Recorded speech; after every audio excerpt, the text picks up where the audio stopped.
and I will entertain a motion to approve the agenda.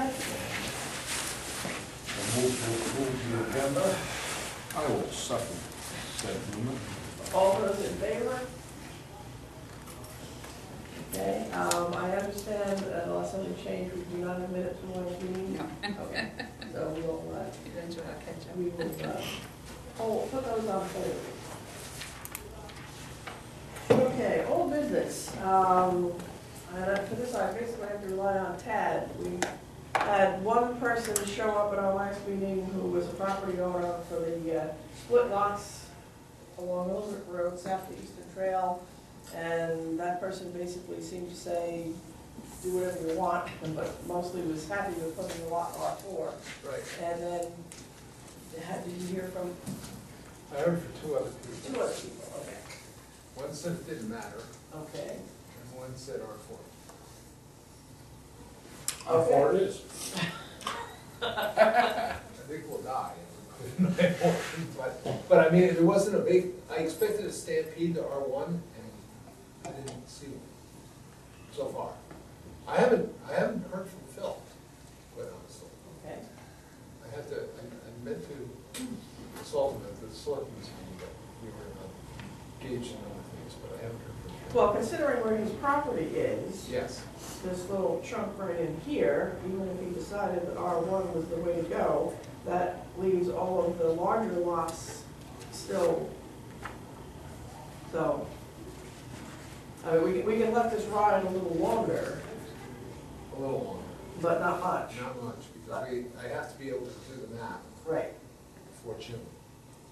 So, well, we have enough time, but we have to have the public hearing a month before. Yeah, well, I'm suddenly feeling the public hearing timetable pressure. for a Yeah, lot I'm of taking things. hearing footsteps too. Yeah, Yeah. so, but at least we have an inclination that maybe our taking this section and turning that all into R4 is thus following property lines the way we want to go. I'm not sure yet. Well, I know you're not, I know, you guys. but, For the kind of uses that are out there, yes. For future development potential, you know. The problem is I haven't heard from them. People are responding. well, let's let this go to the next meeting Okay. and put that on our agenda as a decision that we will need to make We have to. at the March meeting. Now, which property is Phil's? So we've got At the end. this, That's Judy Lane. so his property line stops right there. So even if we took all the rest of it and turned it into R4, it wouldn't be a problem if we chose to do R1. Oh, there So was we've one. got this piece, and well, between he and Sean and, you know, all his offspring, he's got this section right in here, all these little lots. I have a better map than that. Now, I will tell you one thing, although I have not heard from him, I know that we have one R1 aficionado. I know we do, Peter Lovejoy. Oh, Because he's he- also easy to cut out if we need to. Because he's got a subdivision that he wants to put in there. Well, it's been on the docket for 5 years. So he's not in a hurry. Well, no, I think it's, yeah, it's just an issue of getting all the work that, the problem is his consultant died, and so he has to start all over again. Okay, and that's the Lovejoy piece that he's talking about is this piece. It's that triangular piece. So that's- I haven't heard from That should him, I be know pretty that he easy, wants it, you know. Yeah, I mean, it doesn't look like there's anything I hard. mean, there's not a lot left in them. There's not a lot to move. Right. So, this is doable, Okay. but, All right. so. I will get there, I will knock on doors if I have to. Okay, so this is going to have to be a March decision as far as we're concerned.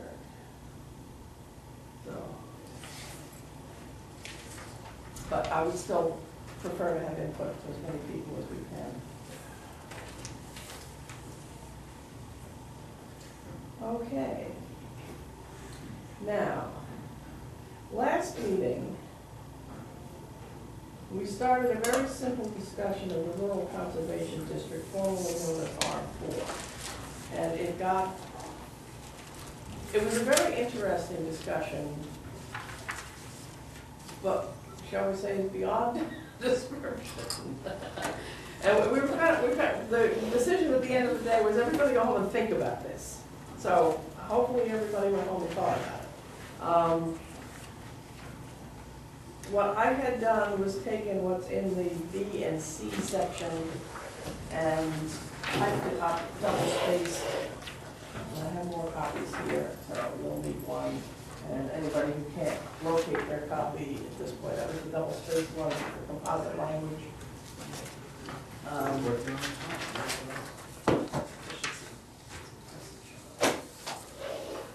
Everything all set? Here, I'm gonna have to sit here.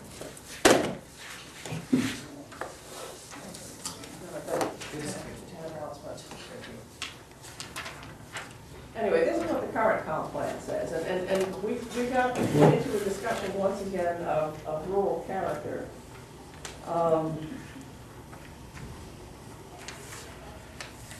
Tad and I have had a little discussion in the meantime. And he came up with two alternative approaches. I think what we're probably going to do is beg the question and not try to define rural character at this moment in time.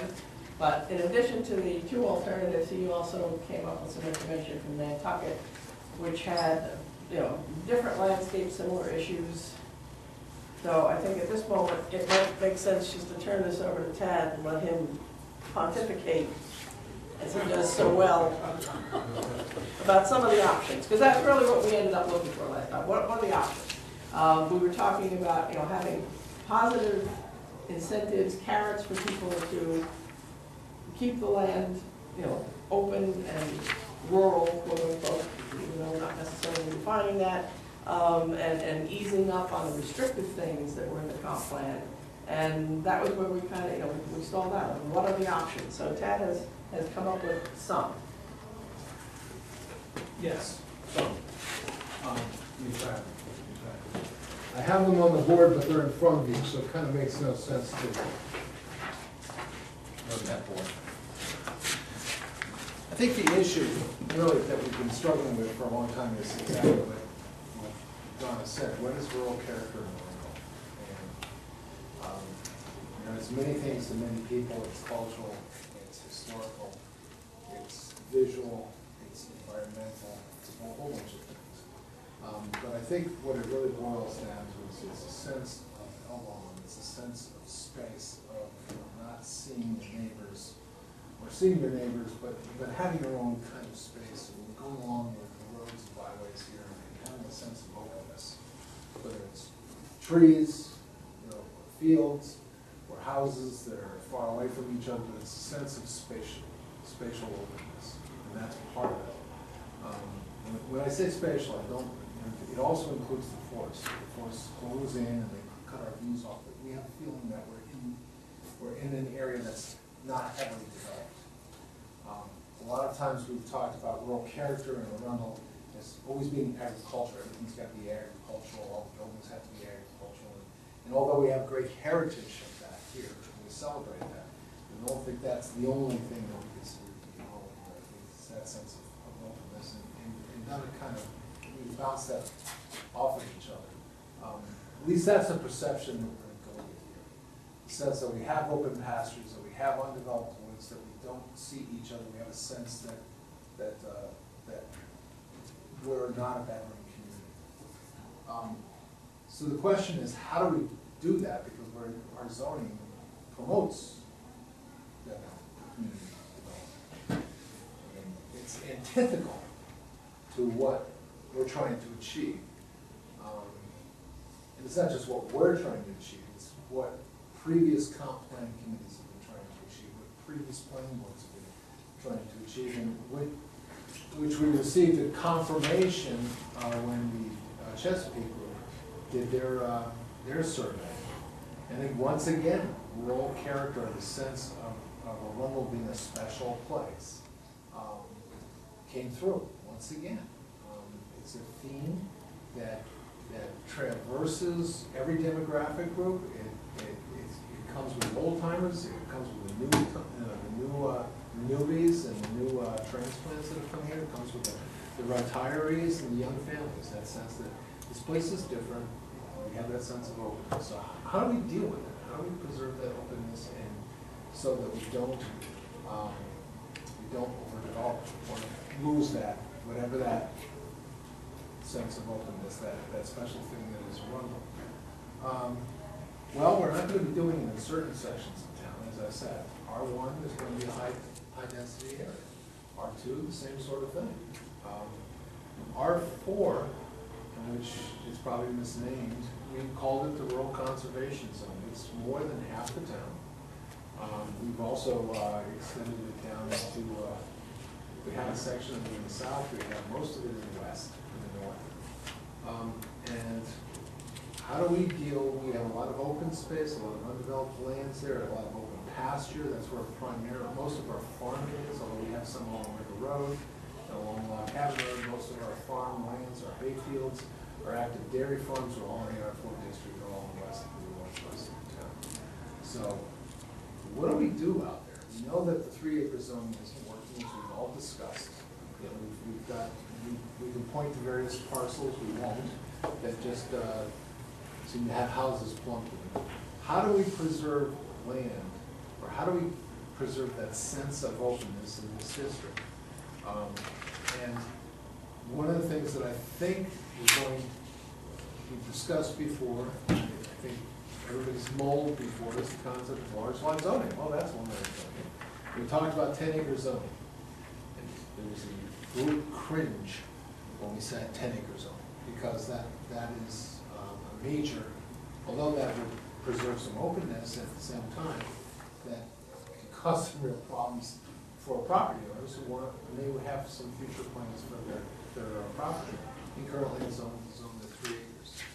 So I'm not sure pointing fingers and saying you've got to do this and this and this and this and have 100-foot setbacks and so forth is necessarily the way that we're going to get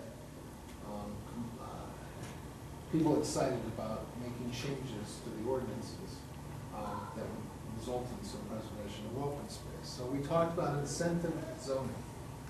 And incentive zoning basically says we have a base level of zoning, and no different than your taxes. If you do this, we'll give you a bonus. We'll make it economically worth your while. If you follow one of our plans or meet our objectives, you can get additional density. Now, that may motivate some people, may not motivate people at all. But what it would do is it would give somebody a tempting option of looking at their land, especially if they're going to try to develop it to some degree to make some cash flow. It can make it worth their while if they do some land preservation. And the land preservation is hard to describe. If we look at the concept for performance-based zoning in the Land Preservation District, we had started the first concept with 5 acres, which immediately elicited a groan from the chairman. Said we've tried 5 acres before, that hasn't worked. So a large lot zoning, that hasn't worked. One thing we did find the last time around was we found that we haven't elicited net residential density yet, or net development density yet. And if we did that, that's going to significantly decrease the developability of a lot of parcels, especially in R4, quite frankly, because right now we don't have net development density. Especially. Can you kind of explain that concept? I have no idea what net development Thanks, density Mon. means. I kind of get the gist of it, but I mean, I wouldn't say, oh yes, I understand this totally. Okay, well, in subdivision ordinance, and it's standard pretty much across the state, they have what's called net residential density, which means that you take your parcel of land and you find all of the site constraints on the land, and those are identified as being wetlands, hydric soils, steep slopes, areas of unique wildlife habitat, and usually 15% of the land for roads and sidewalks, impervious surfaces. So what you do if you're going to take it, if you're gonna develop your land, subdivide it. You look at that, and you determine what all those constraints are, what the total acreage of those constraints are. You subtract that from the total acreage that you have. And then you divide what's left over by whatever the minimum lot size is. So let's say you have 15 acres of land, and 5 acres of it is wetlands, steep slopes, one of those constraints, or all those constraints. That leaves you 10 acres to develop. And if you're in a 2-acre zone, that means you get 5 lots. If you're in a 3-acre zone, it means you get 3 lots. So your density is based on the net developable land. And that's something that, if you remember, in the comp plan originally, they proposed that originally, that all subdivisions should be required to preserve at least 50% of the developable area.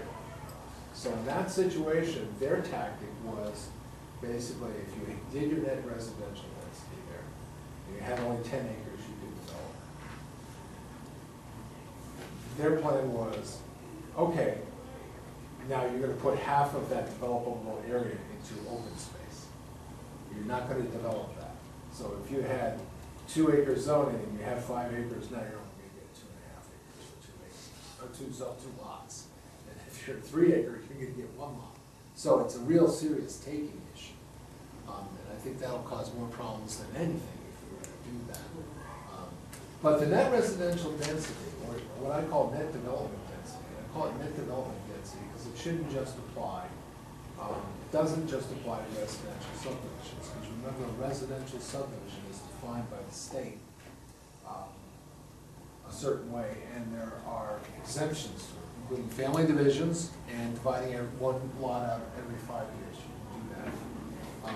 Net development density does, frankly, applies even to families divisions and to breaking out a lot every year or every 5 years. So it's a bit of a restriction already. What it does is it also is fair, because net residential density as we currently have only applies to subdivisions that go through the process. Most of our divisions in this town don't go through the subdivision process. They go basically by splits. So there's always been, you probably remember Tom was a little upset about that. There's always been a problem with not having equal treatment. We don't have equal treatment in the town the way we apply net residential density. So net development density would solve that problem. That's a restriction right there. That's going to take out some tough land, some land that's not really developable. But one of the things that I think we really looked at was, okay, if somebody's going to meet certain objectives,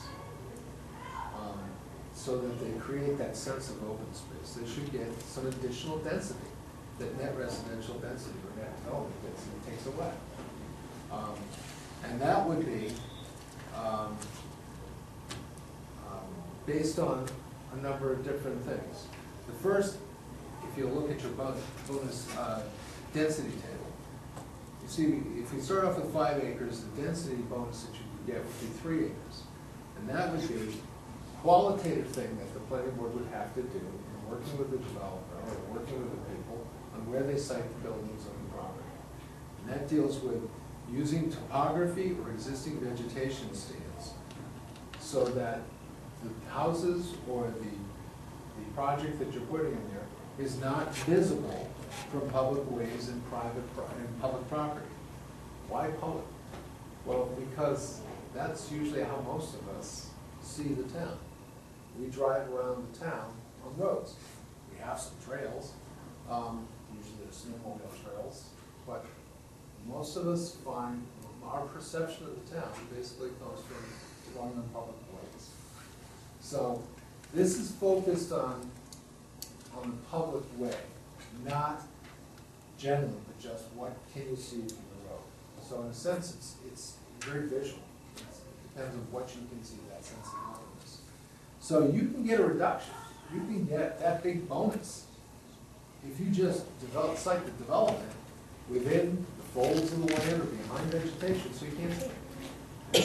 So instead of having those staccato, those dentals of houses right lining the road, they're way behind the tree line. You maintain a large tree line, you can't see the houses. That preserves that sense of openness.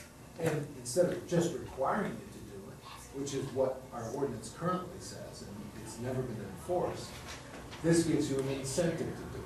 So if you design your project, whether you're doing a single foot lot cutoff, just so you can pay the taxes and maybe pay some medical bills, or if you're doing a 50-lot subdivision, you do this, you're gonna get some density increases. Okay, that's number one. Number two, we sweeten the pie even more if you meet some of the other objectives that we're looking at. And that would be preserving open fields. One of the things that really is important, visual impact assessment is always determined that in a landscape, in a forested environment like the Northeast, open areas, open fields, open grasslands, areas where you go from a confined corridor to an open space, are highly valued by people. And it rates extremely high on the visual preference scale. For us in Arundel, we know various places that probably are special to us because they have that openness. We can see an open field, we can see some distances. That occurred a lot in the Route 111 corridor. That's why that, I keep calling it the scenic overlay. It's Corridor called protection. The Corridor Protection District, which was based basically on assumptions of how far, it's based on the tree line. Because it was based on the assumption that people valued that area, got that sense of Arundel being an open area, wonderful agricultural area, because it was so open there, because they could see to the tree line. So it had some value, but just saying that you have to make every building a farm building, or look like a farm building in that context, I don't think is achieving what we want to achieve. We've got to make it worth somebody's time and worth their effort, if they're going to permanently preserve that openness, if they want to do so. And so, well, one of the things I was proposing was you get 2 acre net development density. So you go from 5 down to 2, which is a major increase, if you meet any one of these 3 criteria. One is the 1-to-1 ratio for open fields that are preserved from development within the viewshed of public ways and spaces. So, in other words, you get to get, if you enter an agreement with the planning board to preserve, let's say, to put that section of your field into sell off the development rights or give development rights, surrender them, basically, surrender the development rights, you get a 1-to-1 increase in your and you get to go 2 acre development for the project. So that would give you a tremendous return on permanently preserving your fields and putting your development either behind hills or in the tree line. One of the 2. It's got to be hidden from the public view. You develop the heck out of your land.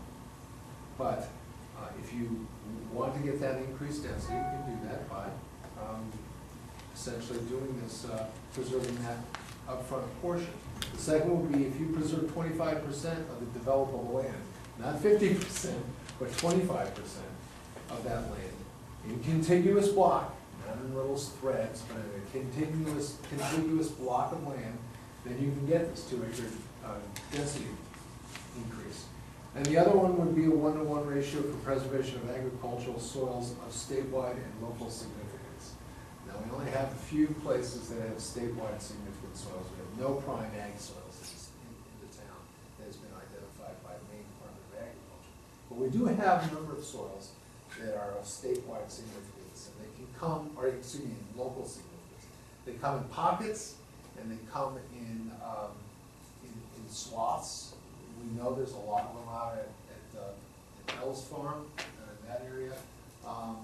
Kimball Farm, but there's also swaths of them along the River Road. There's also swaths of them along the, of course, the River Road is, yeah, the River Road is our form. There's swaths of it also, along sections of Log Cabin, which is not an air form. But we do have local significant soils that have been identified by the state. And what somebody would need to do in that case would be to identify the soil and then have it mapped out, and then we review that increase based on your preservation of that soil. Same sort of thing, you have to put an easement on it. An easement or a conservation easement. So that's basically the concept that we're proposing. Now this gets a little more complex than this in its execution at the planning board level. But I think from our perspective, making the suggestion that we look at this kind of incentive zoning would be something I think would be in the town's best interest and also in the planning board's interest. Now, to illustrate how this works, if you look at the illustrations that were handed out, Exhibit A shows a strip field. We have a lot of them in the town. Basically, the field that often is along the road, and it's an open space, and it's framed in the background by trees, the tree lines there. Doesn't happen in all cases. In other cases, you have hills or you have a valley that breaks that field, but in most cases, it's a tree line. This is a scenario, it's actually taken from a real piece of property, but I'm not going to tell you where. It's along the road in the R4 district.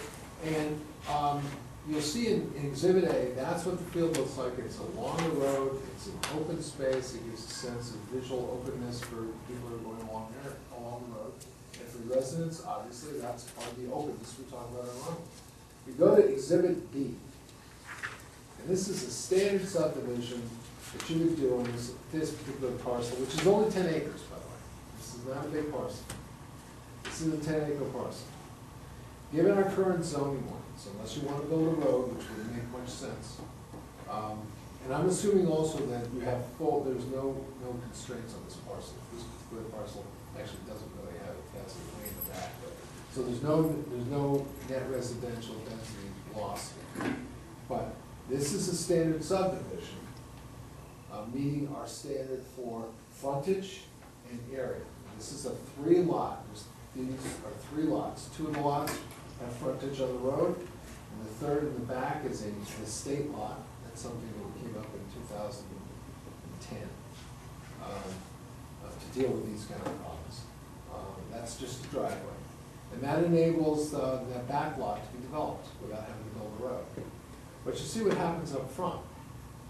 Because we've got 200 feet of frontage, this is not an arterial, so it's 200 feet of frontage.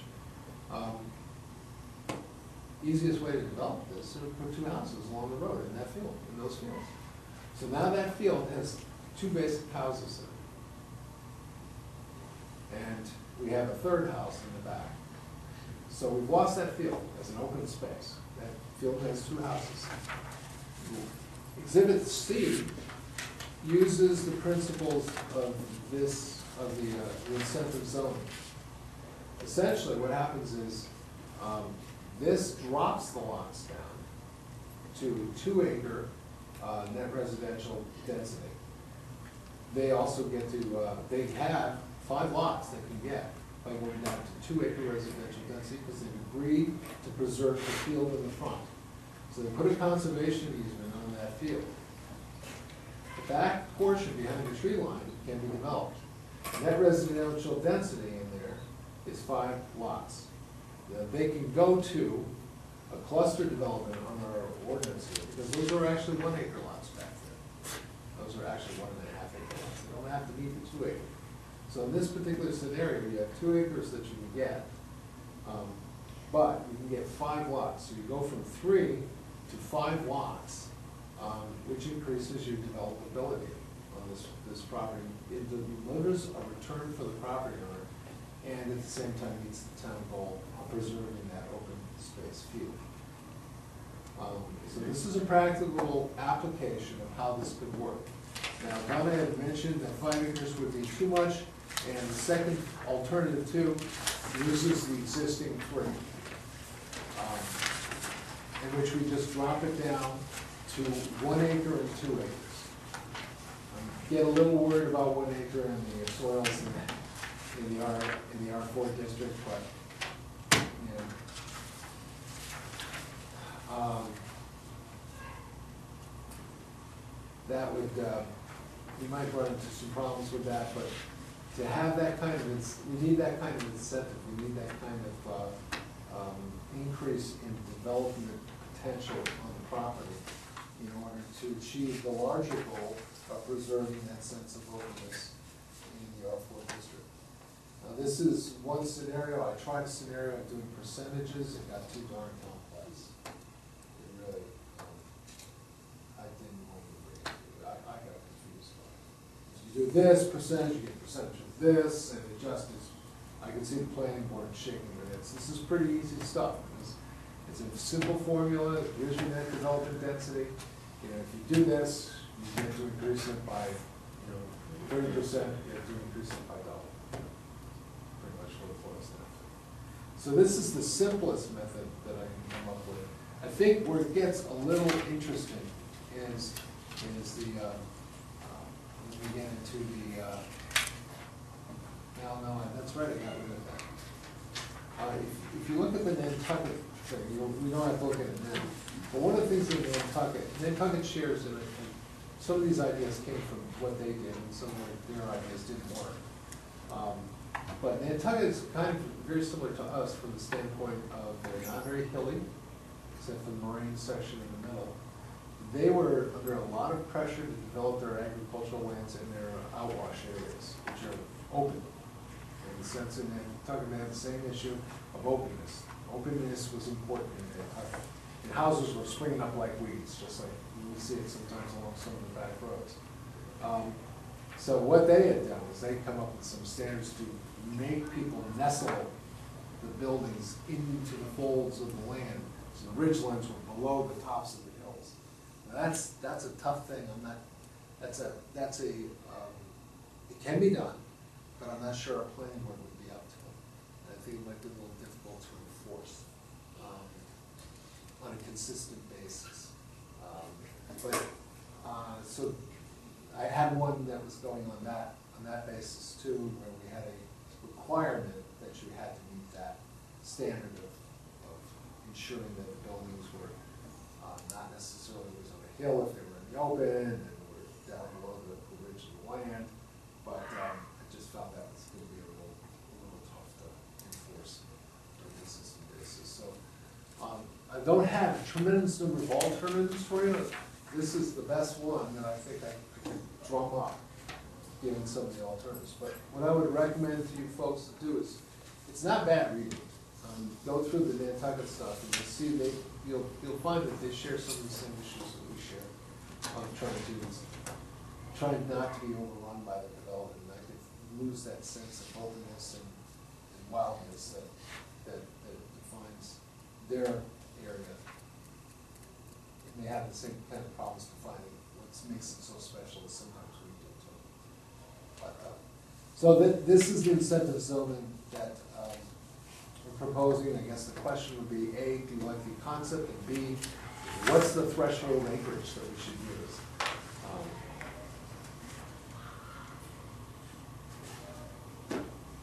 I have 2 questions. Shoot.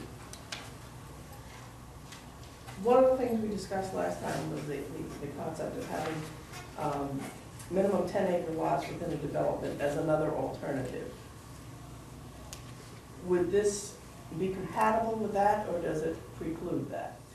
No, what we would do is we're going to, in order to do that, we have to attack another section of the zoning ordinance, which is no longer make cluster development mandatory.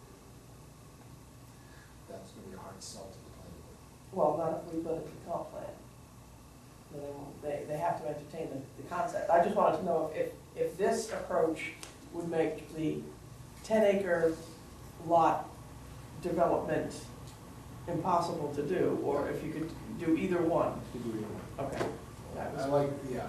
Now, if we want to say, we want to encourage 10-acre lots, or developments involving 10-acre lots, then we should say so, okay? Because, and I think that is, you know, I'm glad you brought that up, because that's still a flaw that we all have agreed needs to be addressed in the ordinance, but we need, somebody needs to kick it off, and I think the comp plan committee should be the one to do it. Recognizing that there are those developments that want large lot development, or large lot projects, and they should be allowed, because they're compatible with the intent of this district, providing there are certain standards yeah. to ensure that the same goals are met. Just because you have 10 acres doesn't mean it's going to meet these goals. Well, right. Obviously, you have to have things go along with that. I just wanted to make sure that This or doesn't be negate- clear on whether this would, again, prevent us from recommending the 10-acre lot piece. Now, So, if you had okay. 400 acres and you wanted to do the 40 lot, this doesn't include it. Okay. This doesn't include you from developing 3-acre lots or 5-acre lots. Right. What it does is it, you know, it says, look, we're gonna give you more if you follow these standards that's going to achieve a town goal. Now, it could result the same, end in the same result that cluster zoning did. Because cluster subdivision started off as being voluntary. Nobody did it. So then the planning board made it mandatory. So everybody had to do it. Yep. And in some ways, it hasn't been disastrous. And there are certain situations which it's produced some fairly nice projects. But it is onerous because somebody wants to do a large lot equestrian kind of development, can't do it. Yeah. Well, that's why I didn't want to lose that piece, because that seemed to be something that would be beneficial for certain landowners and in certain areas. Sure, Yeah. sure. Am I also correct in assuming that if this idea of, you know, putting the house back behind the tree line and hiding it in the fold of the land is something that could be encouraged even if somebody's just putting in a single house and they're not gonna pay any attention to this at all? That's the issue. I mean, you know, that would be an issue. If you wanted to say that you want to make it mandatory that they. No, not mandatory, just make it available to people who haven't thought about it that way as an option.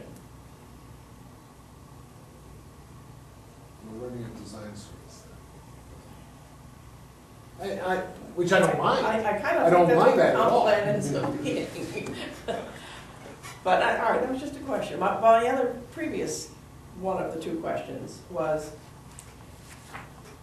this field, Yeah. okay?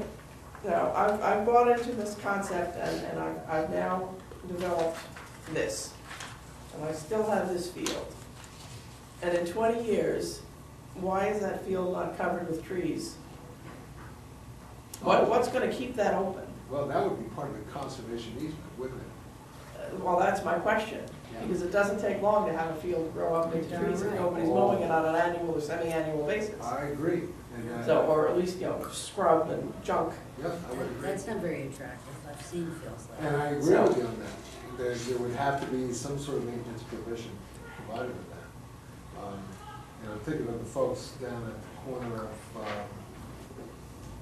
Old Post and River Road, that property that's catty corner from the, Doing the barn playhouse? from the Warren Playhouse. That's all a conservation. That field in there has to Does be it mowed. get mowed though? It's required that it be mowed. Now, the thing is, that conservation easement is held by Kennebuck Land Trust, and they enforce it.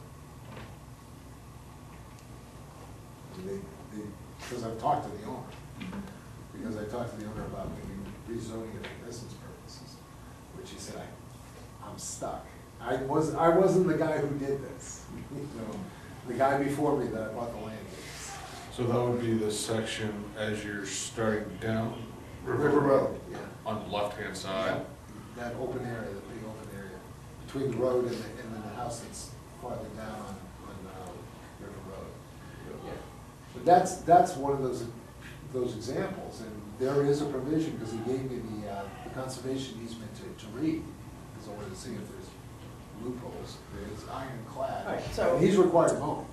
So assuming we have somebody who enters into this particular approach, who enforces that requirement? Is that the town's responsibility? That's a very good question. I'm not sure yet. Well, If all we the were other, to- a lot of the other easements fall within the It's, town. it's hard to say, because some of the developments have conservation easements that were given to the town. Once the development's done and they've turned it over to the town, we approved it at town meeting, we have accepted the conservation easement. Some of the subdivisions are still like, I think there's one of them, that the open space is still part of their development, and they pay taxes on that as a, what do you call it, association. Yeah. The association, they all put in so much every year, and the association, it's not a lot, you know, maybe $150 or $100 a year or something like that, but, or even less than that, but the association owns the open space. Do you know how So it Beth depends- taxes it now? Huh? Beth taxes that differently. Right, because She's the basically- association owns it, as opposed to it being turned over to the town as conservation easement. We don't take money.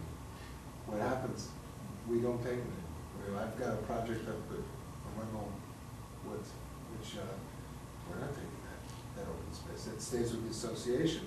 But the way Beth taxes that, because the association, they have a tendency not to pay the taxes on it, and not that association, but associations have a tendency not to pay the taxes, with the hope the town does take it over and takes responsibility for it.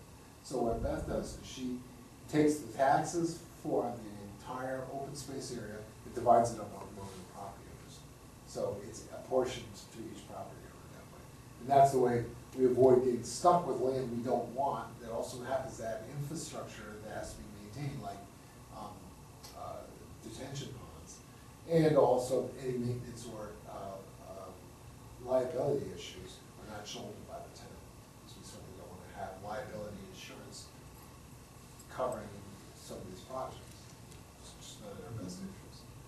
So if we've taken conservation easements before, it must have been for something that had high value.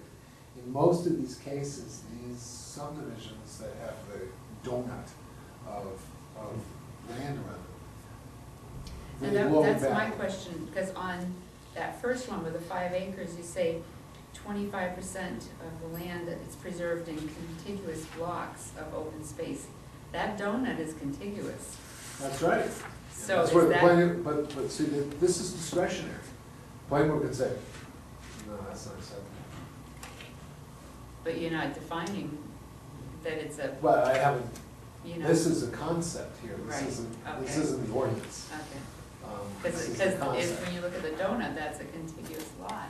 Yes, A it is. contiguous block of land, you know, and if you're trying to get away from I that. would have to come up with a better definition of Okay. it. Because the intent is to make it a unit, and not a necklace. Because that's really a necklace of open space, which is wonderful in an urban environment. But we're trying not to be an urban environment. We're trying to urbanize without looking urban. And that really doesn't do the job. So, So that still takes us back to the question, yeah. who gets to enforce the fact that the field is mowed? Well, I mean, because there's also a cost involved. no, there is a cost involved. So.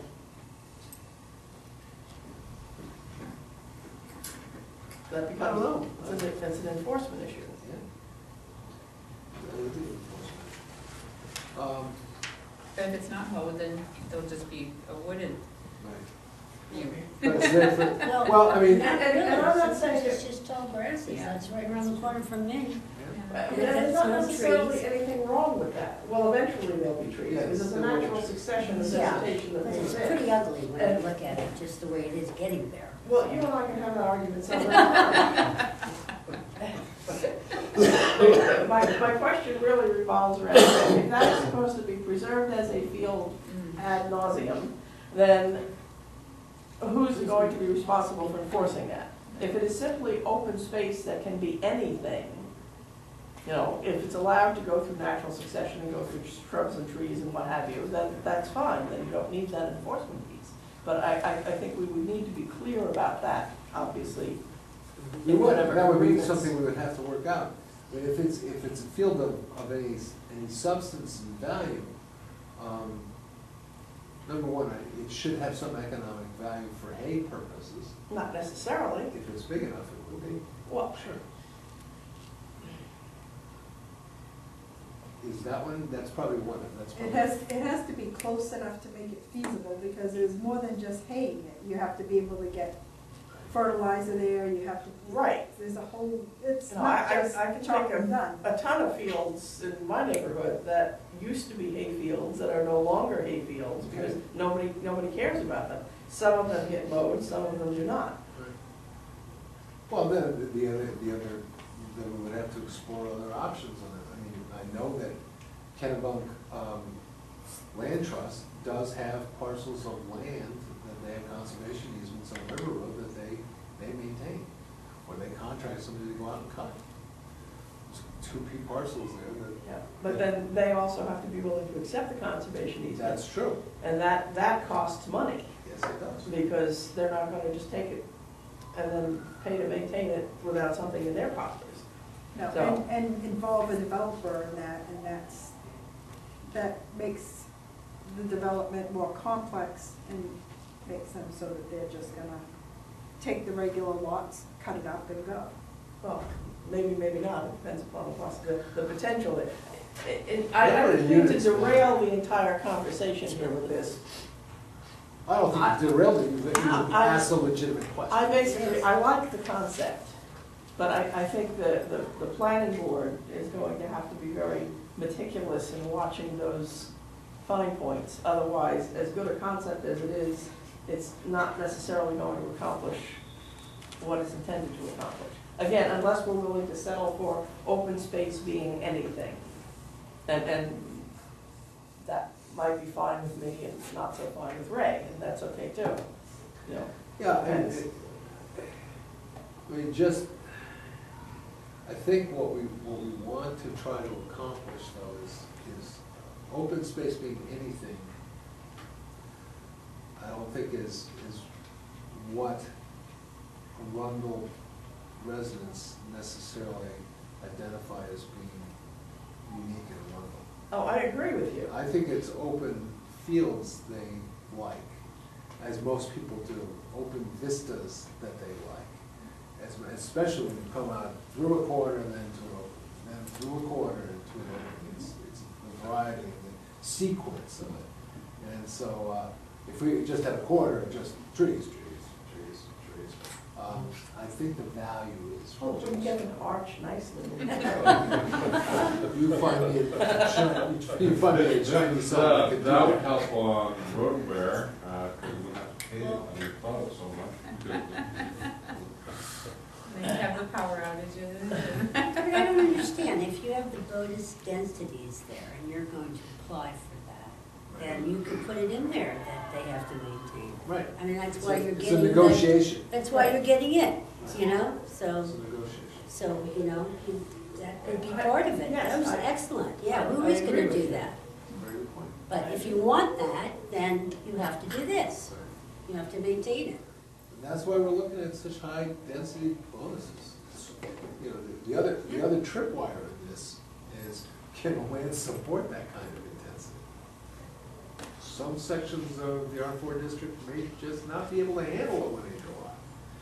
2 acres, okay, I can get a septic and I can get, if it's a developer who's doing it, your chances of being able to come up with a community system is much more feasible than if you're doing it on an incremental basis. And I'm still not sure that this might not be too hard for somebody who just wants to cut a piece of land off. Pay for medical bills or something. Sure, it's for somebody who wants to develop their land. It's certainly something that would be helpful for somebody who wants to do family division. Yeah. You know, But, that well, would be this very still isn't going to prevent somebody who just wants to take a lot off to pay for medical bills. helpful. Right. It's not- We're still gonna have those houses that spring up here and there, there's no that I don't believe there's any way we can prevent it, nor do I think we should try. I was gonna say I that. was gonna say, to me, Because this is gonna be more like the family type of thing that you're still seeing, you know? Well, and the question is, how important is it to try to prevent that from occurring everywhere? That's really the issue. I think part of it too is, you know, like, in this type of thing, if I'm splitting a lot to sell, and then another lot to sell, and then the third, I have a lot less investment as a landowner in this than I do. This is to me more of a developer to come out with a road that meets certain standards for all of these houses. But I will tell you, one of those lots will pay for that road, and then the other two are bonus.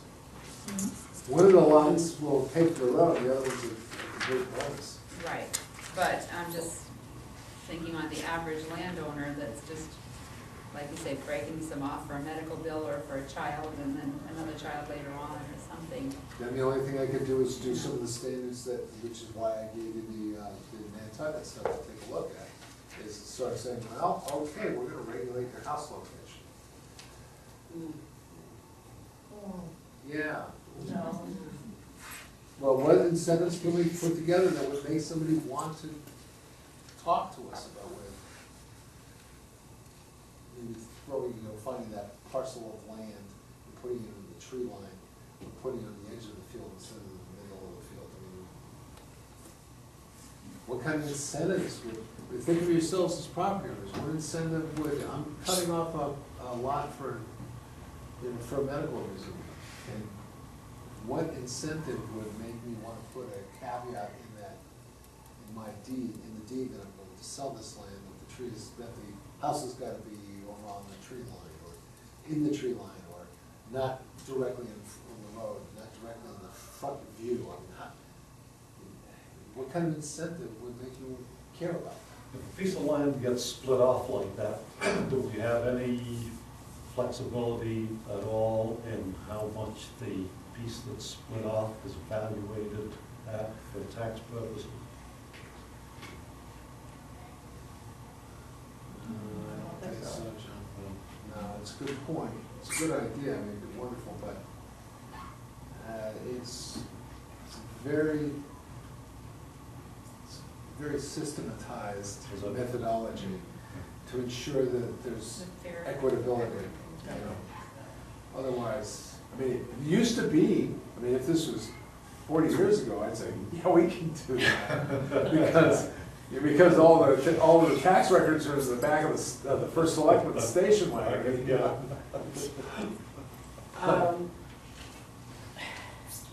Okay, I have a couple of questions. Well, a couple of comments, a couple of questions.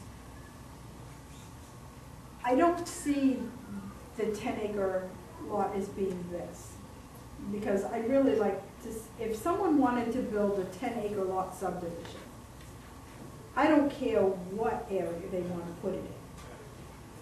I think it ought to be allowed in any area, if that's what they want to do. I think if somebody wants to take, if somebody's in the R1 area and they've got 100 acres and they want to do a 10-acre subdivision, I don't understand why we would stop that. Well, I don't think this would. This doesn't have. Well, no, the problem that we have is that there's nothing that allows it today. What prevents it from occurring is that you have, if you're developing more than 4 lots, you have to do a automatic cluster subdivision. Right. And So that's, if you do 3 lots, you don't have to do. right, cluster. and that's the piece that, I'm sorry, that's the piece that has to change. Okay, so what you're saying, if I understand this correctly, is to, not just in R4, but throughout town, eliminate the mandatory cluster. Unless you're doing large lots. Unless you're doing Right. lots of 10-acre or more. To allow you to do the 10-acre lots. Yes. Okay, all right, yeah. That might be a better way to do it. It might be able to get the planning board on board and not be so resistant. If you say that you're required to do it unless you do large lots. So you have 2 choices. You have 2 choices. You can do less than 3, or you can do 10 acres or whatever you want to use. I mean, you know, the devil is always gonna be what that number is, what that threshold number is, because people start freaking out. Well, no, because it's So what- at this point, at that point, it's voluntary. Okay, when you have a voluntary, program, so currently today, everything is cluster subdivision, if it's 4 or more. 4 or more lots. Okay? So you say, okay, that's fine, you leave the cluster subdivision in. Right, But if you want to do a subdivision of 10 acres or more, right. you don't have to follow cluster subdivision rules. Yeah, no, I think that's fine. And I don't think I don't want to see it just in R3 or R4, I think it ought to be in all of them, because, I'm sorry, but more houses cost us more money. Well, that also falls in line with the other things that we've talked about in R1 and R2. So that if you're the 100-acre owner in R1, you shouldn't necessarily be stuck with 1-acre rules. So you can do animal husbandry and agritourism. Well, you should also be able to do 10-acre lot subdivision. Right. And if you want to have horses or whatever it is Yeah. that they do in 10-acre lots, they ought to be able to do it. So, that's my first one.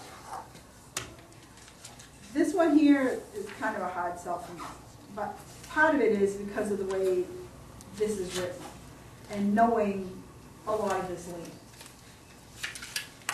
A lot of the land in R4 might have a lot of fields in the front, but it doesn't have this in the back. Almost none of the land on 111 has this. Maybe a few, but most of them, it's field with a very low density wood lot, and then it goes into the next lot. But you So, also have topography, because it says topography, not just tree limits, it's topography or vegetation. well, no, on this first one, it says the development is sited within the topography or existing vegetative stands. But it goes like this. There's no, it doesn't go like this, it doesn't go like this, it goes like this. Most of 111 is like this. Well, remember, we're talking all of R4. Right, but even if you go down Limerick is like, Oh, we It's don't have not- a lot of terrain, that's true. right, But we have fulls. We have fulls. Which are your 100-acre flood areas. Those are more my flat areas. My flattest areas are under year floodplain. I have no topography there. Vegetation, but I have no topography. It's all glacial outlier valleys. so I think you'd have a hard time getting anybody to do 5, especially since we've lowered everybody else down to 1.5, 2. And it was 2, and we went up to 3 already. I think it's gonna be a hard sell in town. I don't care how many carrots you give them, I think it's gonna be a hard sell. Trying to place the development to try to do this, commendable. But I think it has to go a little bit further. And I think that if you have almost all fields and just say, for an example, say this is your lot and this is 100 acres.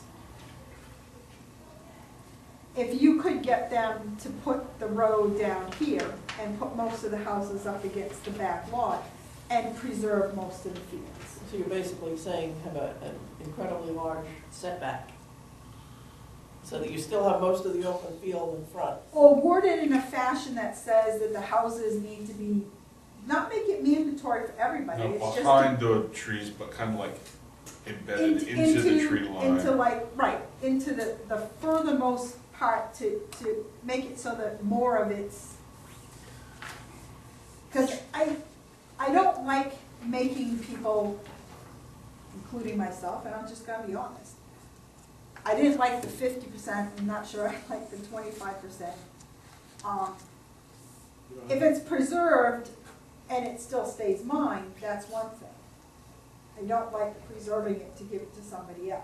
But if you're selling the land to put in a subdivision, it's not, none of it's yours left anyhow. Right, but what you have is you have a bunch of people that own this, but with no control of this. But you've sold the land. That's why it's a subdivision. Are No, we I'm not not working talking- on the same sentence here? Right. I'm not talking about the seller, I'm talking about the buyers, okay? Because this has to not only be attractive to the seller, to do it this fashion, it also has to be attractive to the people that are buying it. Because if they're buying it and they think that everything in the front is gonna do one thing, but it does something else, so there has to be protection both ways, you know what? I guess I'm not making myself clear. Not yet. All right, so, say I sell it, Okay, and I'll buy it. okay, and you buy it. And so I now own 50 acres. you own 50 acres, and you want to get 2-acre lots. So we'll word it so that if you put the lots on the furthermost, you know, we have to have setbacks and all that other crazy stuff. And you have put all your houses against the back, and you've preserved all this field.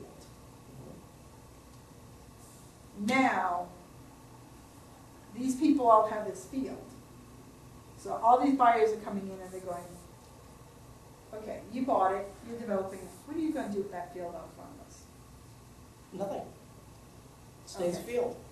So, but what mechanism though? Is it gonna have to be in an easement, is it gonna be, Yeah, Yeah, it's it's a conservation easement. okay, And it's a condition of And- approval of the subdivision. and You can't change. who owns the easement? Well, someone will hold the easement, and all they're responsible for, and stop me if I say something incorrect here, they're responsible for enforcing the agreement in the easement, which in this case was keep it mowed, keep it as an open field. Right, so I guess my concern is that somebody would do this, you bought it, you kept the conservation easement. And they I just got the probably lots. can't. Okay, so it would have to go with, To like a land trust Yeah. or Oh. some third party. okay. And that's where I think we have to make sure that we're really careful to make sure that it really ends up looking like what we want it to look like.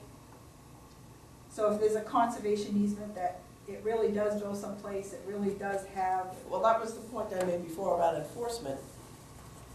yeah, because that's, That's the planning board's job, yeah. to write that in such a way that that happens. Because if I bought, you know, a piece in here, or I bought a house lot in here, and I thought I was getting one thing, and then it turned out to be something else, and that's. Well, my first question to you is, do you have a riding mower? I have two, Okay. but I don't, well, I have one that's called a tractor, but it's not a tractor. I do a lot of fields with mine. I understand. But it's, you know, I think this needs to go a little bit further to allow them to push it all the way back without having to have this. Well, that's just a scenario. That's not the requirement, because it says, it basically is talking about preserving the acreage in an open space block. It doesn't mean that a portion of it can't be developed. It means this section has to be preserved. So there's nothing to say that exactly what you were talking about, is saying, we're gonna stuff the buildings over on this side of the field, but we're gonna keep this portion of the field open. Yeah. So It doesn't require. Part of it is that I don't understand some of the lingo, I guess. Because it says, awarded on a 1-to-1 ratio for acreage of existing open fields preserved and development within the viewshed of public ways and spaces. To be quite honest, I don't even understand what that means. Does that mean I get 1 acre and I have to put 1 acre aside? Or if I have 2 acres, I have to put 2 acres aside? I guess the problem is I don't understand it, Yeah. okay? Well, What you're gonna do, in very simple terms, is you're going to have your parcel one, you're gonna subtract out all the land that can't be developed. That's gonna be your developable land, okay? and then you're going to take, then you're going to take a section and you preserve a portion of a field. Now, the question is, how much is really the issue. How much land are you gonna give to us? Are you gonna give us like a 50 by 50 square and say, yes, I just preserved a 50 by 50 square of land, and that's it? You know, now I get to take the other 100 and put two acre zoning on another 100. No, it's gonna have to be an equal amount of land. It's gonna be sort of like a land swap. Okay, so even though in these cases, some of the land may be agricultural, but it may not meet, okay, some of us know that some of the, it's gonna be wet, or it's gonna be like this, but we still hay it, we still use it. But when calculating this, none of that counts. What counts is, if it's wetland soil, if you've got a wet meadow, you happen to hay it, terrific, but if it's not, that's an interesting point. What happens when you have a wet meadow, but it's a hydric soil? All right, well, In which North Chapel. And I only ask because Which is I most know of that these property. well, yeah, That's a I'm good just gonna point. say, It if we really take is. that field, that's a 15 acre field. Right. Well, it was, now it's a 12 acre field, but let's go back to the 15. Once you go down the hill from the cemetery to that flat, It's floodplain. well, yeah, it is, and it fills up with water all the way to the cemetery on occasion. However, every year that gets hayed, Yep. so that's agricultural land, and, Right. and it produces a product worth money. Okay. So where does it, so if we take our 15 acres, let's say that that's 5 acres of that field. So there's a third of it that you would say is rather damp. Not developable in terms of buildings, but it has agricultural value and has for 200 years. So where does that fall in this formula? That would be out of the, that would have to be out of the equation. see, and when you look. Because it's gonna be out of the then I've equation lost- anyways. Then I've lost So- a whole field. Well, yeah, but A big one. see, these are That's some of the These are some of the details we're gonna have knots to of work out. the Yeah. thread here. But the simple reality is, you're not gonna develop that land. You're not gonna get a septic system on it. No, You can't get a building permit because you're in this floodplain unless you're gonna fill it up and raise it 1 foot above the 100-year floodplain, or have the first floor elevation be 1 foot above floodplain. You're not gonna be developing it down there. You have open but yet it space still has land, value as scenic open space. and that would be something the planning board would have to consider, wouldn't it? I would Because think remember, so. this is a negotiation. This isn't an automatic thing, this is something that's gotta be negotiated. Planning board would say, look, you're gonna keep that open anyways. Yeah, well, I wanna turn all into, scrub. No, we don't care. You know, it could be that, no, we want the land at the top of the hill, that's what we want in exchange for this. So it could be a negotiation, it depends. Could it be messy? Yeah, there's some details we have to work out.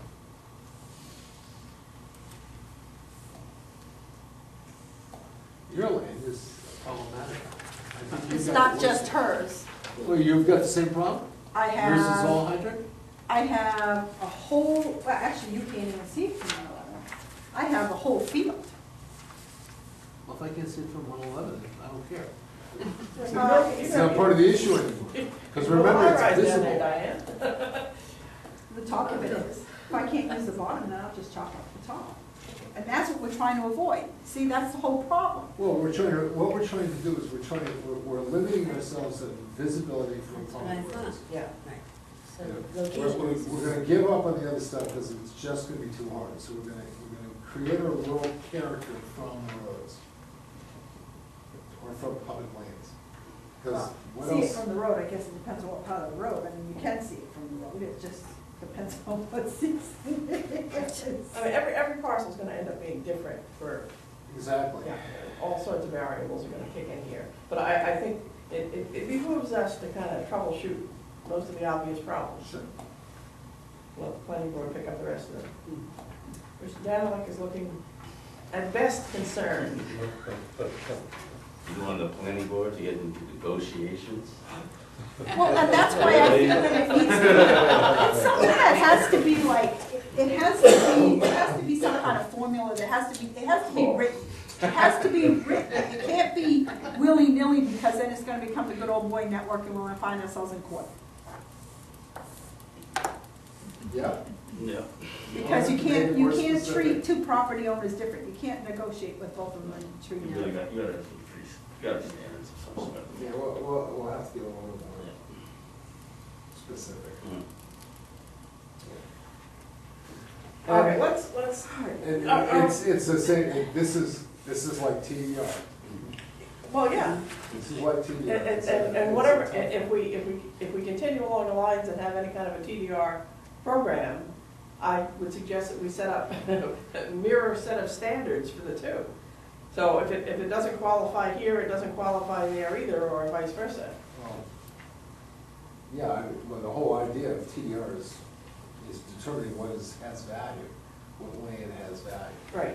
What land do we want to, but, you know, TDR, unless you have the right rules, TDR can apply to any piece of land. It could be a back 40 piece of junk. Oh, one man's junk is another man's habitat. That's right. That's right. I have, I guess, two questions again. As a committee, are we comfortable enough with this concept to continue moving it along? Never mind that whether it's 5 acres or 3 acres, just the concept in general. I'm throwing it out there. All right, Say aye. man is willing to make a commitment. I am, but you have to worry about just a few of the things that Well, have yeah, been raised the tonight. You know, devil's I in the can see it details.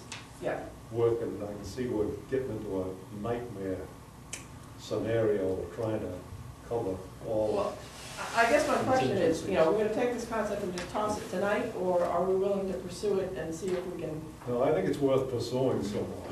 You're talking about the bonus density table. Well, Well, the 5 acres and 3 acres, the- but I think the incentives need to be worked out more with more detail, but I think they should be there. Okay. Hey, it took us, what, a year and a half to do the cottage? Okay, now my next question is, shall we? Something like an inside comment. Well, no, what I'm trying to point out is that sometimes it takes a long time to do it, Oh, yeah. but if it takes a long time to do it and you've done it right, and you have a good product when you're done, it was Yeah. worth the long time that it took to do it. And then my second question is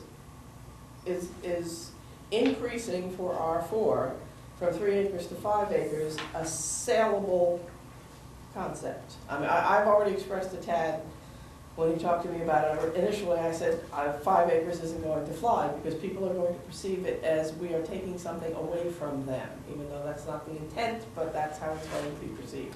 We've tried 5 acres in the past, it doesn't go anywhere, which was why I suggested that he give it a shot, which is how we have alternative 2 to 3 acres, so that the acreage minimum for R4 would not change with this new variation on the comp plan.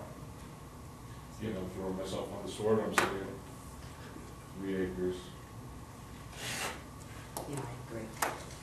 I think we're good, I think considering you've lowered everybody's, and you've already gone up once in the R4, I think it would be a hard sell.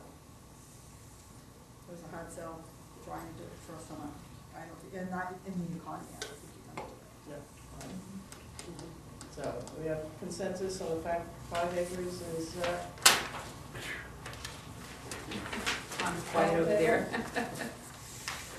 What do you think, Tommy? I hear a lot of wrong. I know it's a tough sell, but, you know, the thought, I think, is to try to preserve land mass out in the R4 zones, wherever they might be. You have to define where those are, I understand that, but, Yeah, I I think don't he, think I 5 think he acres is missed, that I think bad. he missed part of it, and that was, yeah, I was just gonna say that. We are going to pursue the encouraging 10 acre subdivisions. Okay. So that they're not, the standard cluster subdivision is not mandatory. You can do the cluster subdivision, or you can do 10-acre subdivisions. Or bigger if you'd like, I guess. Yeah, but the focus there is always subdivision. Well, if we go to NDD, if we go to net Yeah. development density, it applies to everybody. It should, because we have, we don't have equal protection by Right. law. Mhm. We have exposure. So if we do NDD, it's gonna apply to everybody across the board. And it's gonna be interesting. Because the Arundel has so much junk land, quite frankly, we're gonna be pulling a lot of stuff out of circulation. Well, I guess one man's trash is another man's treasure.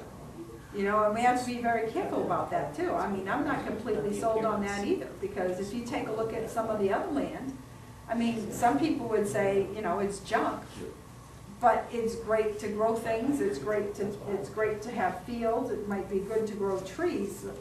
So, and, I'm sorry, I'm but, talking about from a development standpoint. Yeah. right, but you can say it's junk today, but I saw one of those houses go up on Limerick Road. I mean, they put that foundation in like a pond.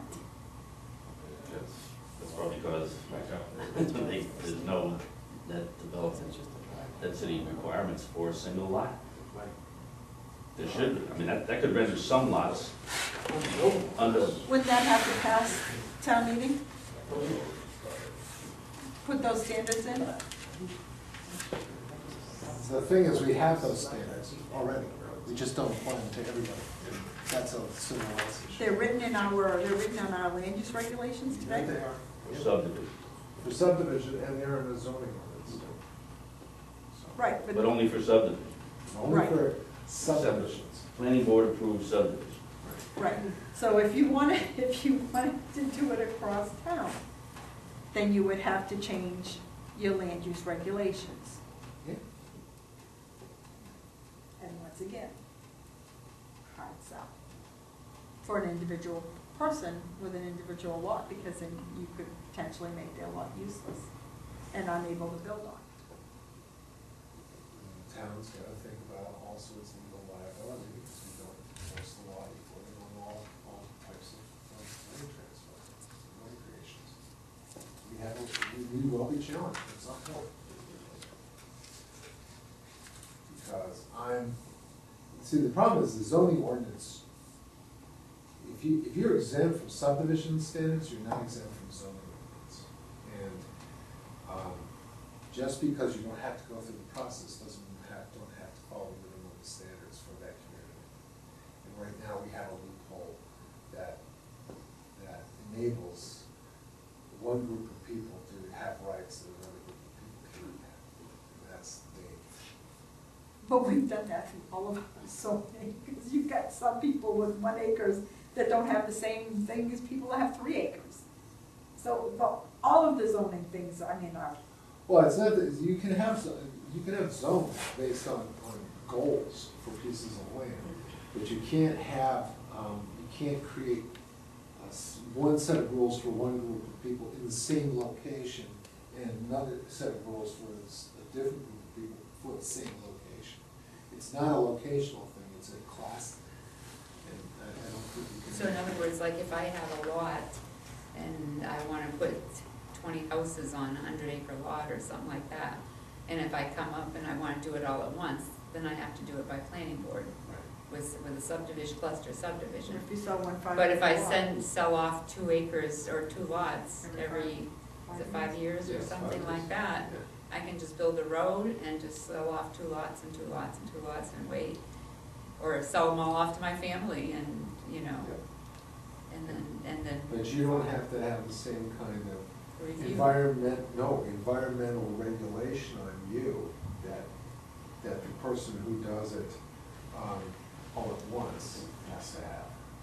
You don't have the same basic environmental standard, different standards apply to you. The only difference is you're not doing the subdivision process. That's the liability that I feel exists. Well, yeah, I mean, we're just waiting for the right case. Somebody comes along and looks at it carefully enough and says, why am I being subject, why is my subdivision being subject to more stringent standards than others? Or just building houses like I am? Right. But they're not doing it all at once, Tom. So what- so Isn't that what- the loophole? Well, why does it matter?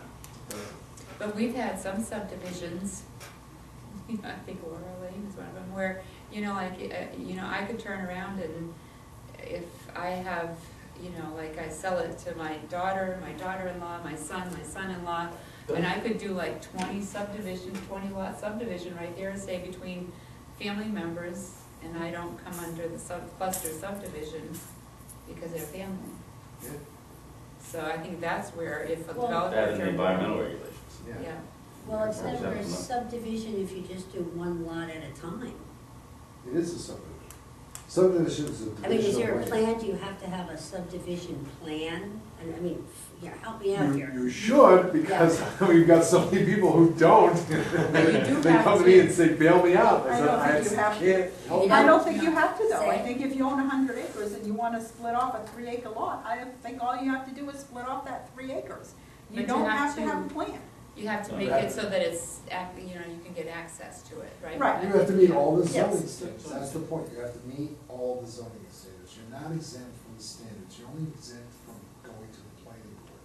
Because even when a judge does a division of property, as part of probate, it should be followed, it's supposed to follow the subdivision ordinance, and if it doesn't matter if it's a split by probate, you can't approve it.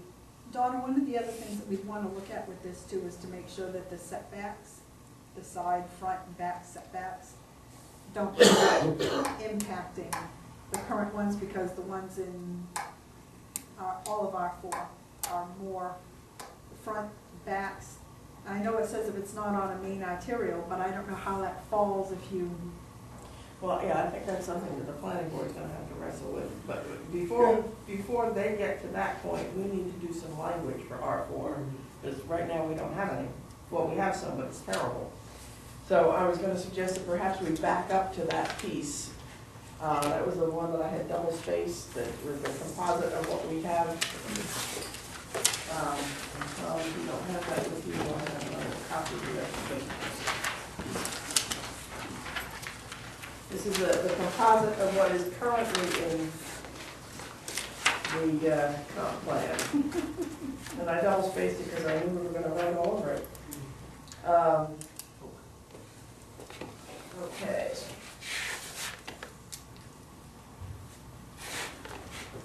I might as well take it apart one paragraph at a time. What's in italics is what came from section C. In a couple of cases, no, I take that back. What's in italics is what I added based upon some discussion that we had, or just generally kind of fixing the language.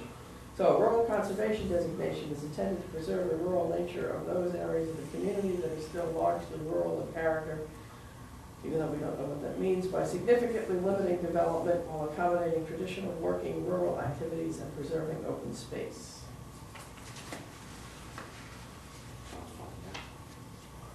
well, I'm not, Getting me too. All right, well, we'll keep going until we're not happy. Allowed uses will be limited to residential, agricultural, and other natural resource uses. And then I added these because we had added them to the other ones. Agritourism, equestrian facilities, agricultural processing and demonstration facilities, home businesses, and that should say / occupations, because that's how we put it every place else. Restricted contractor yards, and traditional uses found in a working rural landscape. So that covers things like sawmills and strip mining.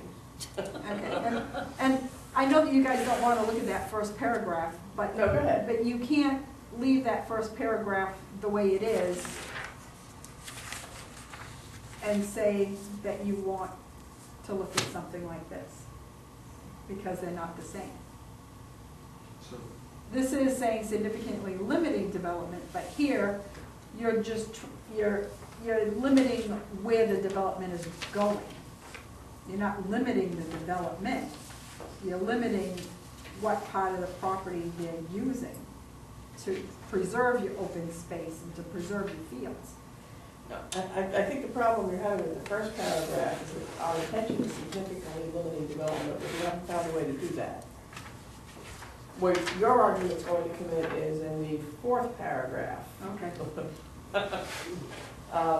And if I'm wrong, we can back up. Residential uses will be allowed at a density of 1 dwelling unit per 3 acres. And here's the sentence.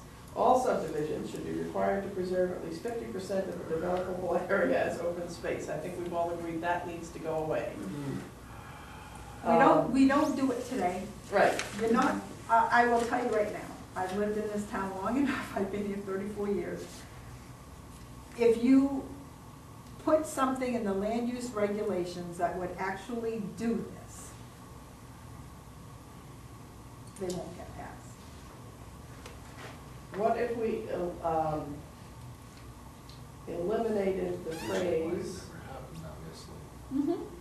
at least 50% of the developable area? So it just says all subdivisions should be required to preserve open space, whether through the use of cluster developments or minimum 10-acre lots within a development. And that was, again, language that I added based upon some of our discussion. Yep, I think that the one you just read is probably more in line with what it's actually gonna do.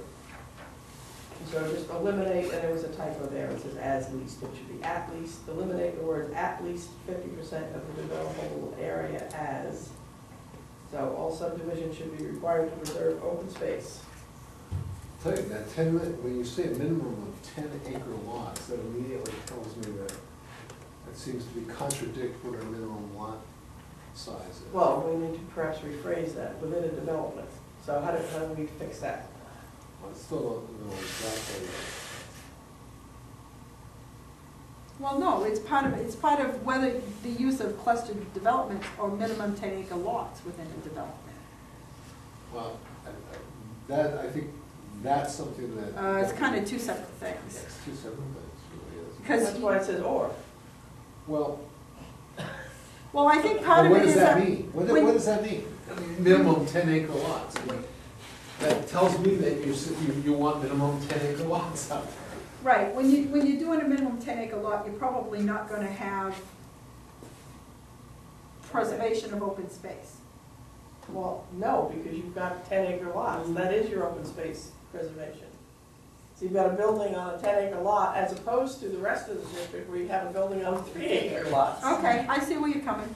I see where you're However, coming what, from. I won't disagree that maybe the phrasing needs to be changed. What if we said, whether through developments that are clustered or have minimum 10-acre lots? Fix it? Why put it? Why say it? I think that's gonna cause confusion. Because if you're gonna do this in cluster, you're gonna take it, you're making it specific to a location, whereas the solution that you want to attack is the whole issue of cluster subdivision. You want to attack the cluster subdivision ordinance, or section 822. But Which is a performance section of our ordinance, which might need to go into a goals section more than into our definition of R4.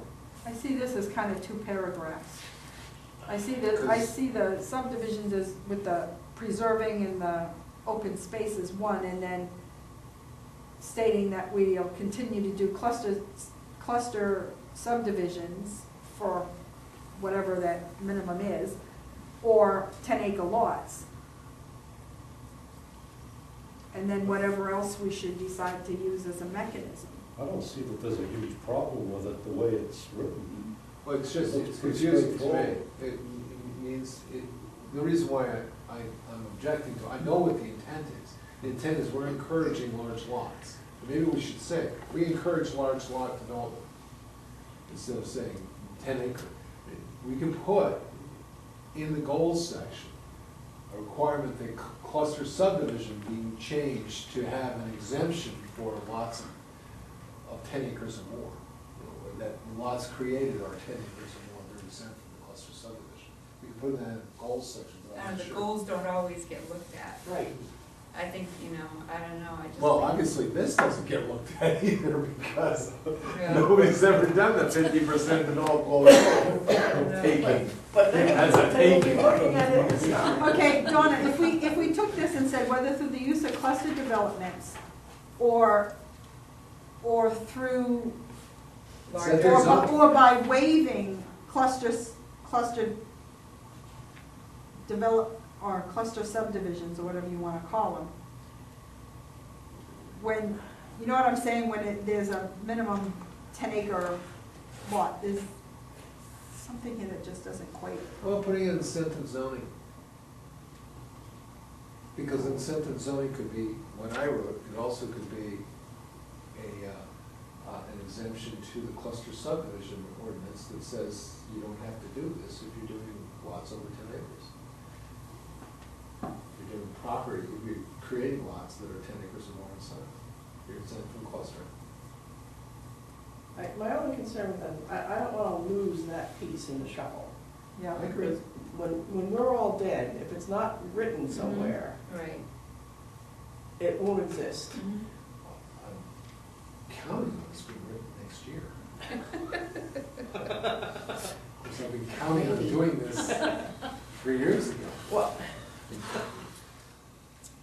No limit incentive. Incentive zone. Incentive zone. So what you're suggesting is that it simply say, all subdivisions should be required to preserve open space through incentive zoning. Oh, no, you can say cluster or and incentive zone.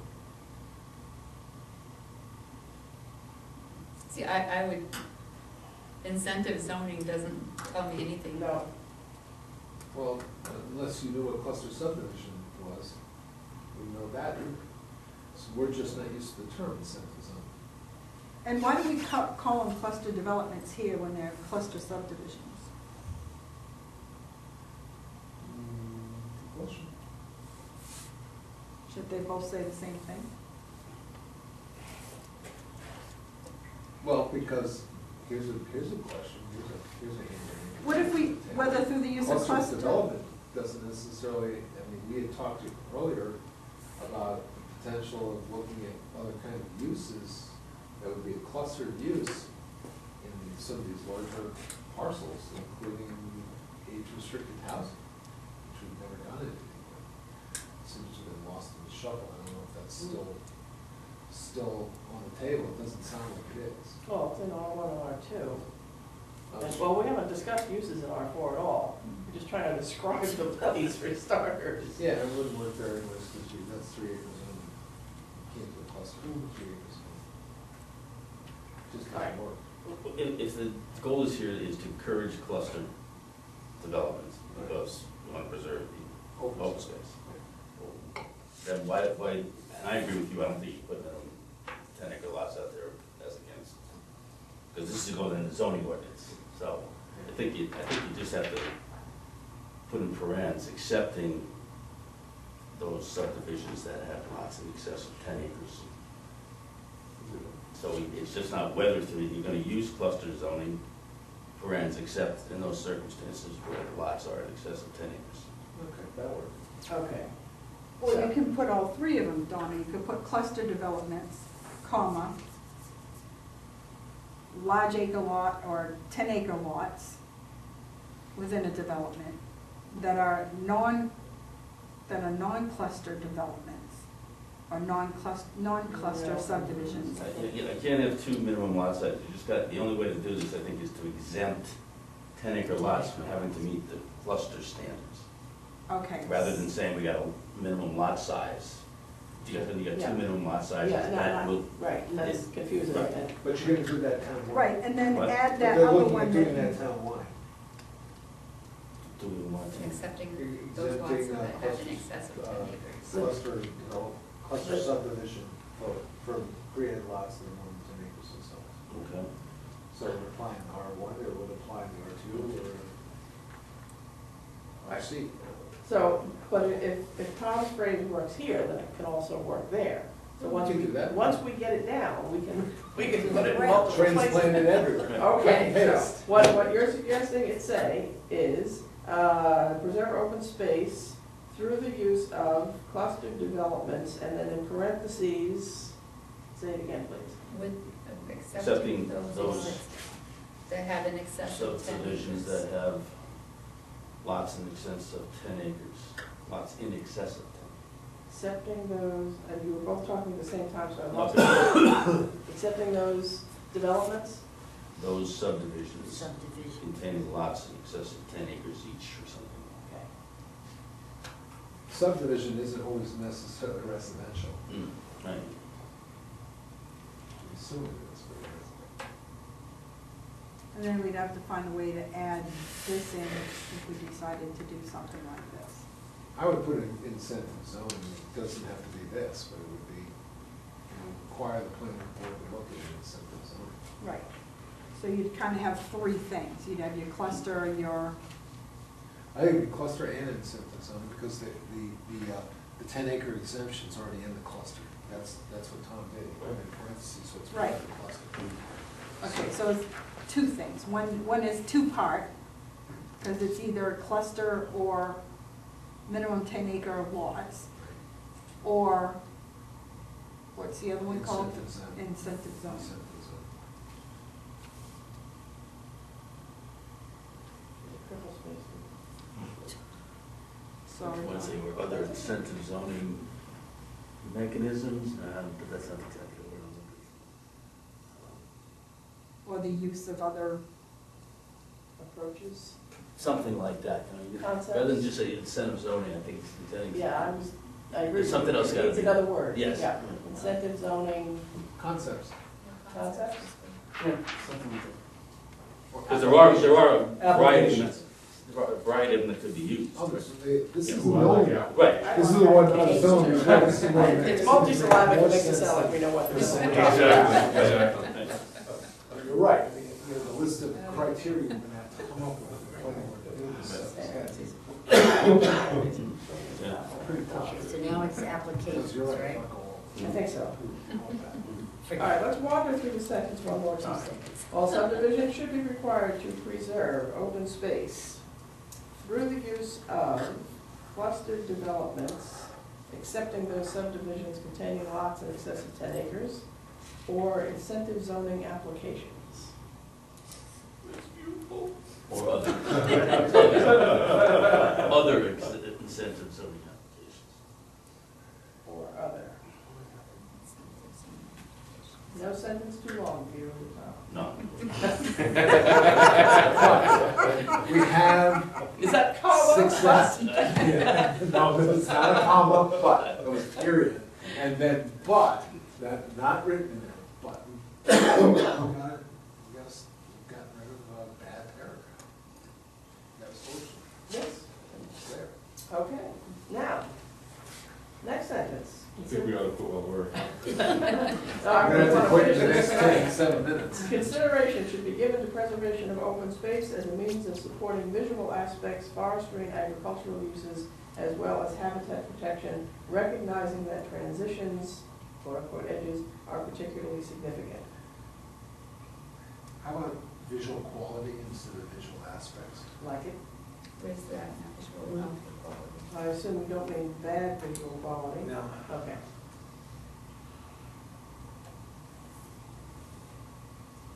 I almost think that sentence should come before the first, the other one.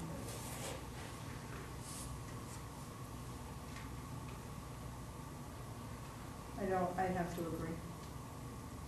I think the ending should be the beginning. No. No? Well, I disagree, because, consideration when doing what should be given. Well, we're talking about when Yeah, doing the that's true. subdivisions. Yeah. Otherwise, we don't know why we're considering it at all. That's I don't know, some days meeting. we don't know why we're considering it all. We happy with that? Yep. So just changing aspects to quality. Yes. All right, now, last one. Town should work cooperatively with landowners. Stop.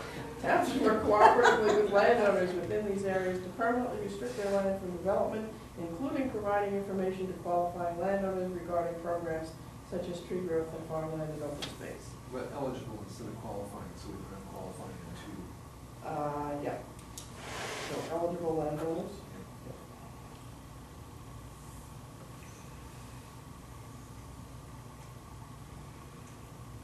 Do you want to mention conservation trusts or? Sure. We don't have any conservation trusts. No, we have, can't. But you know, This is Arundel. Oh, we can start Arundel Farms Conservation Trust. no, let's not You're do the that. chair. No, we're not Make it doing that happen. yet. Start raising money now. But Donna, the way this reads, just because you put your thing in tree growth, farmland, or open space, it's not permanent. No, it's not.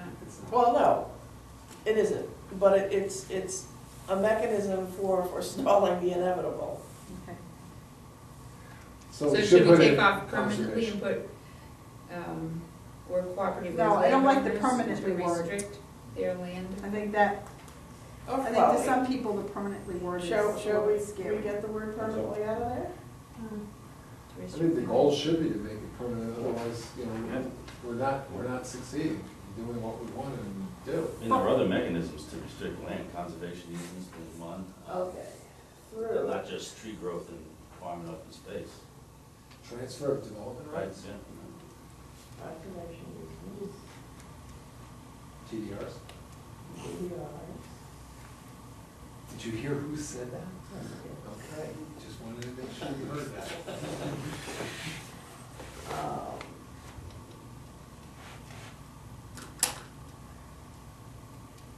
How about preserve their land from development versus permanently restrict their land? Yeah, I like that better. Yeah, I don't like restrict. Permanently preserved. Well, permanently preserve their land, but you're not preserving it Yeah. from No, there's something wrong development, with that. that's not good. There's just, I don't like the permanently restrict. Protect. There's gotta be a better way to say it without stomping on, it's almost like stomping on people. Permanently, Well, what if we just said permanently preserve their land right. and get rid of from development? I know, the land is still there whether it's developed or not. I was gonna say, Yeah. I don't want anything to do with fixing their floodplain issues. Protect. their Protect, I land. like protect. But preserve is, it says what you're trying to do. Protect sounds Yeah. like a set of guards. To preserve, within these areas, to preserve The land, undeveloped character of preserve the land land. from development? Yeah, preserve undeveloped land.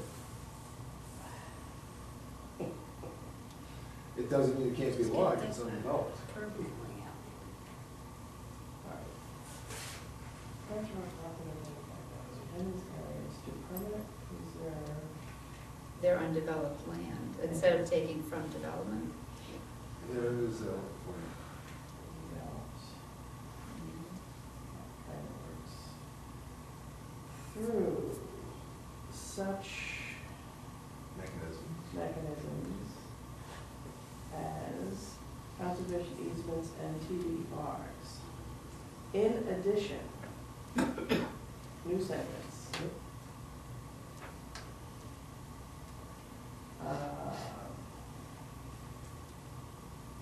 By.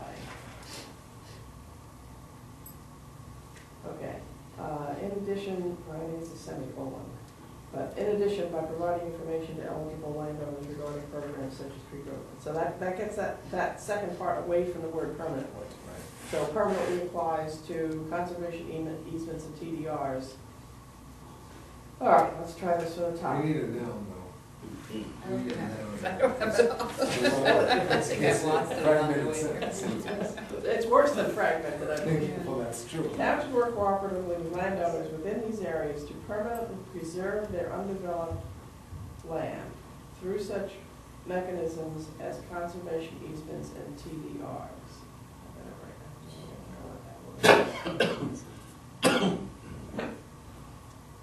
In addition, information should be made available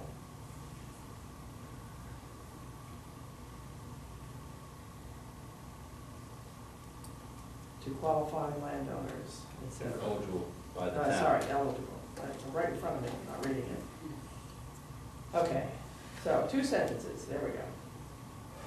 Township work cooperatively with landowners within these areas to permanently preserve their undeveloped land through such mechanisms as conservation easements and TDRs. In addition, information should be made available to eligible landowners regarding programs such as tree growth and farmland and open space. Information by the town. Information should be. Well, the paragraph starts with the town. That's right, so- but since you got another sentence there, I just, You want me to add by I the think- town? Yeah, it needs a noun. that needs something. Oh, it's It's got gonna plenty be- of nouns. Program is a A noun. useful noun, a useful. Oh, well. Subject or an object or something. It Okay, needs a noun. Or the town should also, all right, so, Or additionally, the town should provide information to qualify. yeah. Additionally, I like that. Of course, that's contrary to what we want to do, because that's reduction of the tax revenue. Get that back. well, yes or no? Well, hopefully. Really, when you think about it, is it? Yeah. No, it's not. Because if you develop those lots, Yeah. every single one of those kids are gonna cost you how much every year? Well, I'm assuming residential. They're gonna be residential. They're gonna chop them up, they're gonna be residential. They're gonna cost you a lot more in residential than if they're in any type of land, More than that. open space, tree growth. Which brings me Farmland. back down to the over Right. 55 communities. Oh, I'm all for over 55. Okay, so additionally, the town should provide information to eligible landowners regarding programs such as tree growth. Okay, I will type this up Okay. and send that so that you can all figure out which words I forgot. Or can't Can I read. throw something off before we all leave? No, I think maybe we One's should, out. should look at a different heading than R4 and All right. rural conservation. I don't know what kind of names we want to come up with. but- Actually, we kind of decided, again, we're separating from, it was never residential, even though it's R4. But Right. if we get rid of R4 and call it rural conservation, then it, and actually what I'm gonna hand out next will explain why that works. RC though. I don't know. Well, if we can come up with something else, I have no objections to it, but, Because we have ACZ, residential- Arundel characters. We have what, residential district 1? R1 Residential, to, and I'm R1 on to. R2.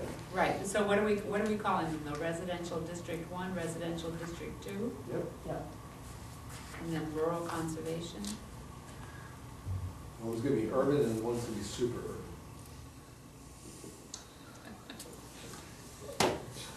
Okay, With skyscrapers and everything. Oh, you know. Le Corbusier stuff, 20-foot, 20-story high rises with open space. No, it doesn't quite affect. well, I mean, put your thinking cap on. I will. Yeah, let's see, yeah. Seriously. I'm going to give you something that, this has been a long time in the writing, and I had a discussion months ago, maybe years ago, with Todd, and he said, you know, as you work on the comp plan, you really should have some sort of vision statement, and we had a discussion about that, and I said, yeah, I said, somebody should write one of those. And then recently, Chad and I had part of our discussion about the fact that maybe we needed to have some sort of summary statement to tell people, you know, where we're going with this. So I took a crack at it. And on the back, you will find what's on, in the current comp plan as a general pattern of development. There were 6 statements. We revised one of them when we did the DB1, DB2, you know, mixed-use districts. Well, now that we've gone this far, I took another look at that, and I kind of played with those, so that these 2 pieces kind of reflect each other. So, by all means, you know, do your usual tear it apart, and we'll take a look at it in the next meeting. Papers don't want to come apart here. And see where we go with it. And then the other thing that I would like to do next meeting, and I will put it together, is put together everything we have worked on thus far, including the mixed-use districts which have already passed. So we have the whole business from beginning to end, and we'll see if it all hangs together.